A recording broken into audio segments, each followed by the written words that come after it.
Okay, अभी ये question देखो. We have a XY plane, okay, and there's a man moving along this path. A man moves in XY plane along the path shown. At what point are his average velocity and instantaneous velocity in same direction? Okay, so let's understand them first. What is the meaning of average velocity? So average velocity is given by displacement divided by time taken. Okay, so since time is a scalar quantity, so average velocity should be parallel to displacement velocity. Okay, average velocity should be parallel to displacement velocity. So your starting point is P. So for example, the when you reach B, your displacement is in this direction. Okay, so average velocity will also be in same direction.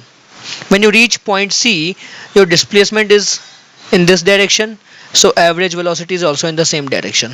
When you reach point D, your displacement is in this direction, so average velocity will also be in the same direction.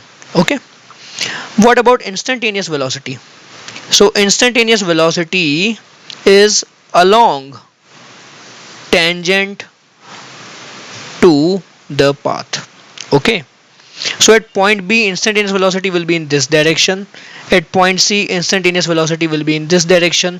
At point D, instantaneous velocity will be in this direction. At point A, it will be in this direction. Okay, so tangent gives direction of instantaneous velocity, and delta r vector is what basically? Chord.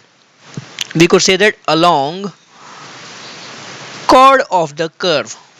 So the chord gives direction of average velocity, tangent gives direction of instantaneous velocity. Now the question says that average velocity and instantaneous velocity are in same direction. So chord and tangent should be same. Chord and tangent should be same. So let's see. At point P and A, chord and tangent are not same because this is the chord, this is the tangent. At point B, this is the chord, this is the tangent.